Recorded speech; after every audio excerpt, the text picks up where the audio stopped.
Morning friends, good morning from Zuluk. Hello বন্ধুরা, কেমন আছো তোমরা সবাই? আশা করি তোমরা সবাই খুব ভালো আছো, আর আমিও জাস্ট ফাটাফাটি আছি। গোল্ডি টিপ চ্যানেলের আরও একটি নতুন ভিডিওতে তোমাদের সকলকে স্বাগত জানাই। ইস্ট সিকিম ট্যুরের আগের ভিডিওগুলোতে আমি তোমাদের পেডং পাদামচেন সম্পর্কে আলোচনা করেছিলাম, আর জুলুক সিরিজের প্রথম পর্বে আমি তোমাদের zigzag road, Thambi view point আর নাথাং ভ্যালি সম্পর্কে বিস্তারিত আলোচনা করেছি। তোমরা যারা এখনও ভিডিওগুলো দেখোনি, অনুরোধ রইল একবার দেখে নিও। ভিডিও লিঙ্ক আমি ডেসক্রিপশন বক্সে দিয়ে রাখলাম। আর আজ এই জুলুক সিরিজের দ্বিতীয় পর্বে আমি তোমাদের কুপুক লেক বা এলিফ্যান্ট লেক এবং ওল্ড বাবা মন্দির সম্পর্কে বিস্তারিত আলোচনা করব। আমরা নাথাং ভ্যালি থেকে যাত্রা শুরু করে অবশেষে পৌঁছালাম ওল্ড বাবা মন্দিরের সামনে।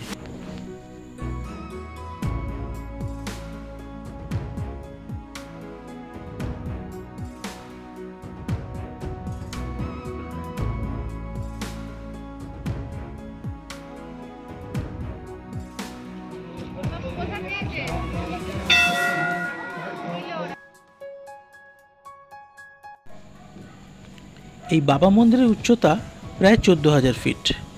এখানে গাছপালার লেশ মাত্র নেই, তাই এখানে অক্সিজেনের লেভেলও কম।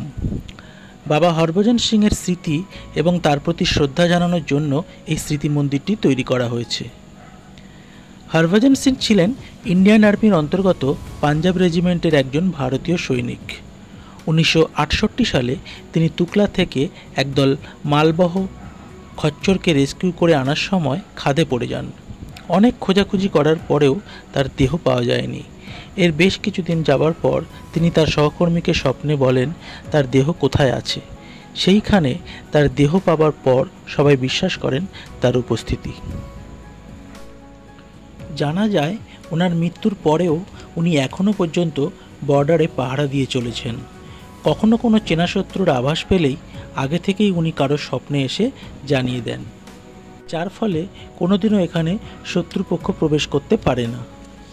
ভারতীয় সেনা ছাড়া চীনা সেনারাও অনেকবার জানিয়েছে যে রাত্রিবেলা ঘোড়াতে করে ঘুরে কেউ পাহারা দেন, কিন্তু তাকে দেখা যায় না। সেই থেকেই তার ব্যবহৃত বাংকারটি মন্দির হিসেবে গড়ে তোলেন ইন্ডিয়ান আর্মি। বাংকারের ভিতরে আজও সযত্নে তার ব্যবহৃত জিনিস সামগ্রী রাখা আছে। এই পাহাড়ের ঠিক উল্টো দিকের পাহাড়টাতেই রয়েছে বাবা হরভজন সিংয়ের সমাধি।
এখানে বেশ অনেকটা সময় কাটানোর পরে আমরা কুপুক লেকের দিকে রওনা দিলাম।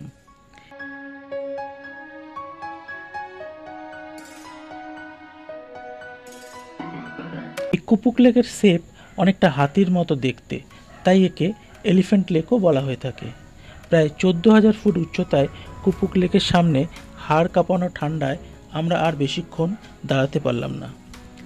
আপনারা চাইলে এই কুপুক লেক থেকে নিউ বাবা মন্দির, ছাঙ্গু লেক হয়ে চলে যেতে পারেন গ্যাংটকে, কিন্তু আমরা আর ওই পথে না গিয়ে একই পথ ধরেই ফিরে আসলাম আমাদের আজকের রাত কাটানোর ঠিকানা জুলুকে। আমরা জুলুকের হোমস্টেতে কাটিয়ে কালকে আমরা রওনা দেব ঋষিখোলার উদ্দেশ্যে। জুলুকে আমাদের ঠিকানা ছিল দীপেশ হোমস্টে। জুলুকের অন্যান্য হোমস্টের মতো এটি একটি সাধারণ মানের হোমস্টে, তবে এখানকার খাবারের মান ছিল বেশ ভালো। এখানে প্রতিদিন থাকা খাওয়া নিয়ে মোট খরচ পড়ে 1100 থেকে 1200 টাকার মতো।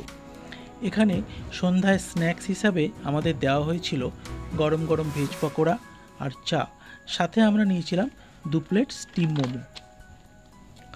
সন্ধ্যাবেলায় আমরা এক্সট্রা পাওনা হিসাবে পেয়ে গিয়েছিলাম বরফ বৃষ্টি, আর আমরা সবাই মিলে সেই বরফ বৃষ্টি প্রাণ ভরে উপভোগ করলাম। সে ছিল আমাদের কাছে এক দারুণ আনন্দময় মুহূর্ত। আমরা বেশ কিছুক্ষণ সেই মুহূর্তগুলো উপভোগ করলাম। এখানে বলে রাখি, পাশাপাশি মুখিয়া হোমস্টেটাও ছিল দারুণ সুন্দর আরও একটি হোমস্টে। আপনারা চাইলে জুলুকে এই হোমস্টেগুলোতে রাত্রিবাস করতে পারেন।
ছেড়ে যেতে মন একদমই চাইছিল না, তাই এখানকার মুহূর্তগুলো মনের মণিকোঠায় বন্দি করে রেখে আমরা পরের ডেস্টিনেশনের দিকে রওনা দিলাম।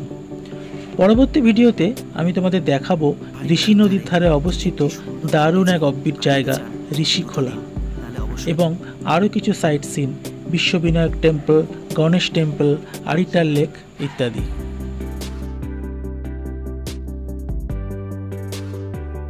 তো ফ্রেন্ডস, আজকের ভিডিওটা এই পর্যন্তই। ভিডিওটি কেমন লাগলো অবশ্যই কমেন্টস করে জানিও। ভিডিওটি ভালো লাগলে অবশ্যই লাইক, কমেন্ট, শেয়ার করে দিও। আর ভিডিও সম্পর্কিত কোনো বিষয় জানার হলে অবশ্যই কমেন্ট করে জানিও, আমি যথাযথ উত্তর দেওয়ার চেষ্টা করব। আর আমার চ্যানেলে নতুন হলে অবশ্যই চ্যানেলটি সাবস্ক্রাইব করে আমার পাশে থেকো। দেখা হচ্ছে নেক্সট ভিডিওতে। ততক্ষণ ভালো থেকো, সুস্থ থেকো, সাবধানে থেকো। টাটা।